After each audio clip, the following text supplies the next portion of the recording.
Good morning YouTube, my name's Travelsick Tim and welcome to my first ever vlog. It's a horrible, grey, wet, rainy day in York today, but we're not going to let that stop us. We are going to get on the train and head over to Birmingham to visit Cadbury World today. Let's go!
Okay, so 2 trains later, we are in the village of Bourneville where the Cadbury factory is. I can already smell chocolate in the air. As a self-confessed chocoholic, I'm pretty excited about today. I have been to Cadbury World before when I was a kid, but I haven't been for probably over 20 years. I managed to put my orange juice back in my pocket without putting the lid on properly, so I've got a nice sticky leg today. So I'm hoping that dries out soon, but I'm just on my way looking for the entrance to the actual exhibit rather than the main factory.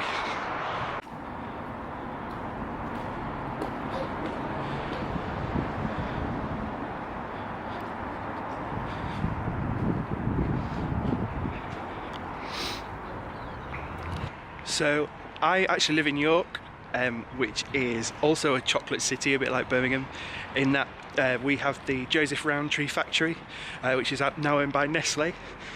So as I say, we're in Bourneville at the moment, and Bourneville is what's called a model village, which means that the whole village was pretty much made in one go to house the workers for the factory. And that's exactly, we've got something very similar in York. We've got a village called New Earswick, just on the outside of York, which I actually live just around the corner from, like 5 minutes drive.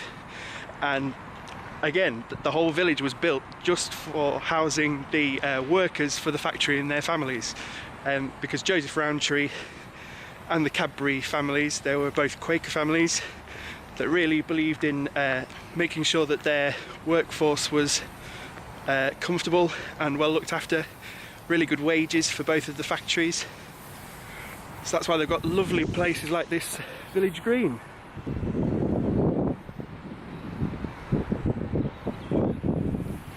You don't get many companies these days that would go this far for their workers. So the reason that they picked Bourneville as a site for their factory, Cadbury, was, as you probably saw on the footage on the way in, there's canals that run all the way along, and there's also the railways. So it was perfect for getting the supplies that they needed to make chocolate into Bourneville. Okay, we finally found the entrance.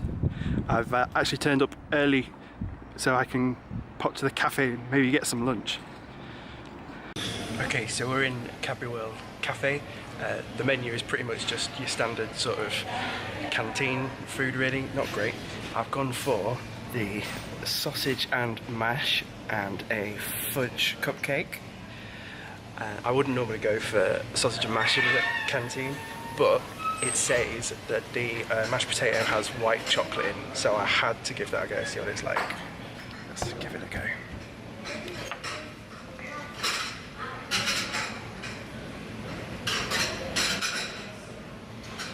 Doesn't smell like there's any white chocolate in there.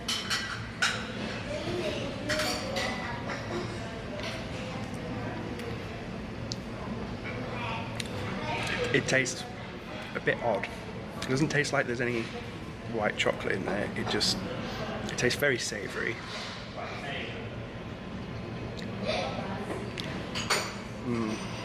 Not sure.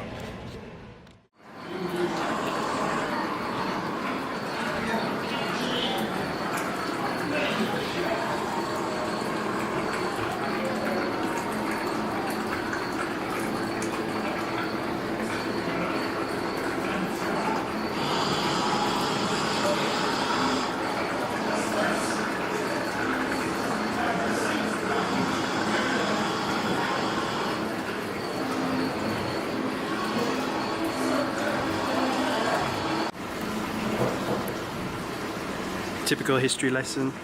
White guy ripping people off all over the world.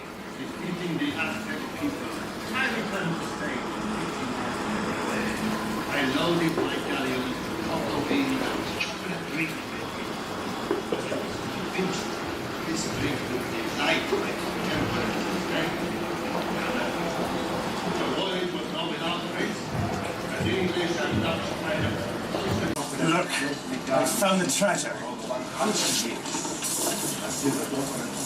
What's this? This is just bags of seeds drop-ins. Get rid of it. What sort of treasure shit is this? We kept chocolate a closely guarded secret for over 100 years, until the daughter of King Philip II of Spain married King Louis XIII of France.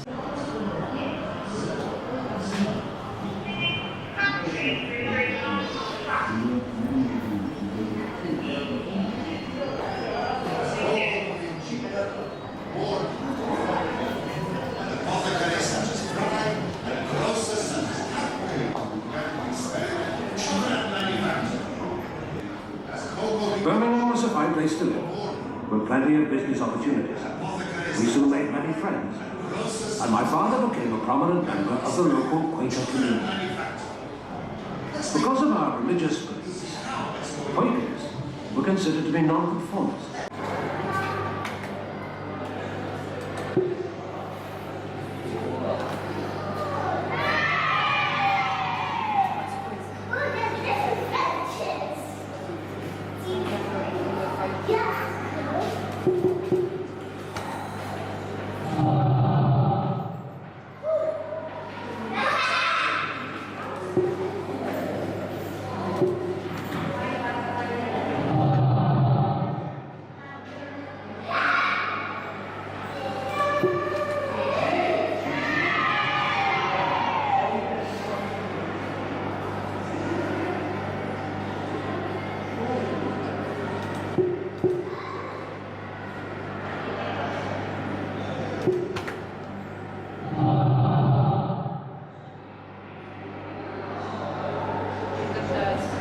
What do you reckon?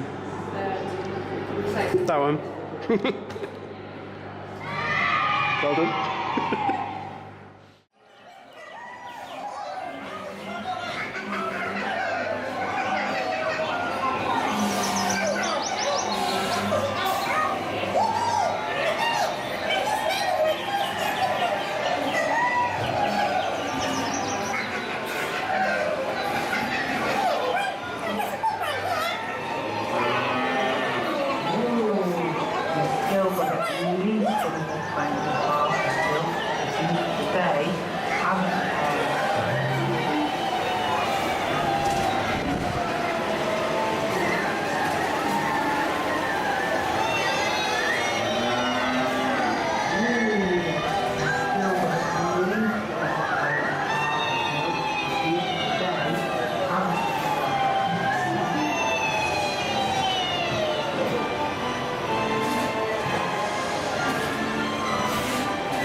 chocolate, you have a choice of two. Can I get biscuit and marshmallow, please?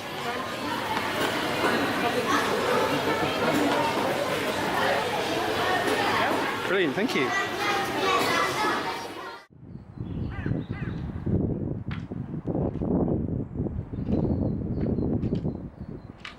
So, just over an hour later, and I'm all done with Cadbury World. It's very much a family attraction, so didn't spend as long as I thought I would be doing today. It's not very good for people that are looking to get sort of like more of a museum style experience. There isn't very much to read about the history of chocolate. There are a few videos that obviously I wasn't allowed to film, telling you a bit about the backstory, but it's all pretty vague. And yeah, as I say, the whole place is very much oriented to kids and small children, as you probably could tell from the dark ride, which was very British, let's say. The best thing about it though, coming to Cadbury World, is all the swag you get. Loads of free chocolate everywhere you're going. People are just giving you free chocolate, so that's pretty cool. Okay, so I'm now in my hotel room.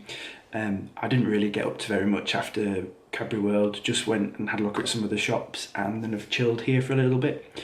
But I just wanted to talk a little bit about my plans for the vlog going forward.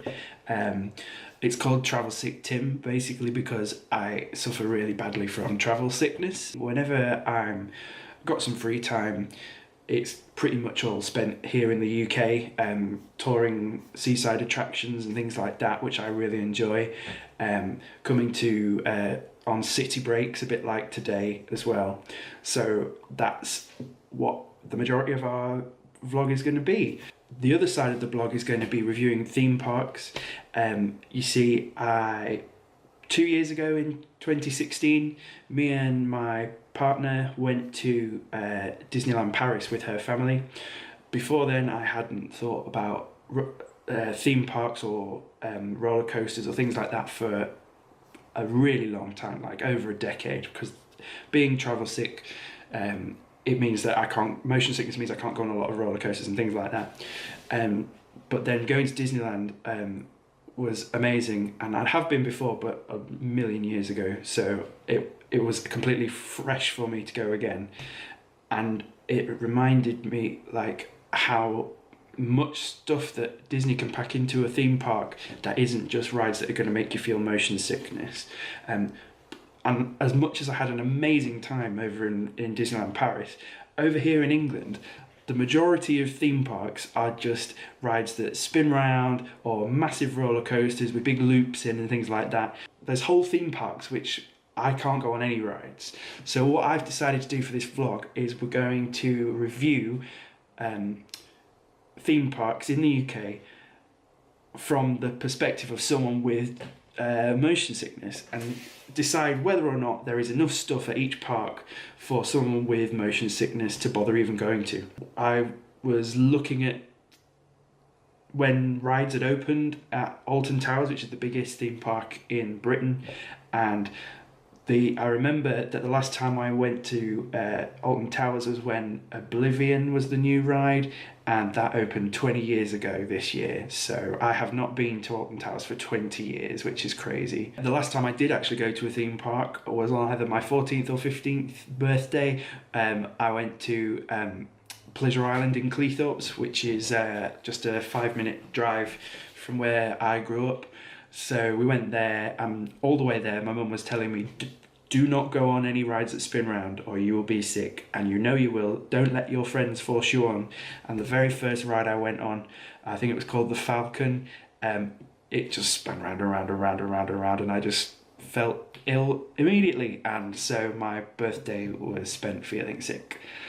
So yeah, that's the plan for moving forward for Travelsick Tim. I hope you enjoyed this vlog, and I'll see you soon.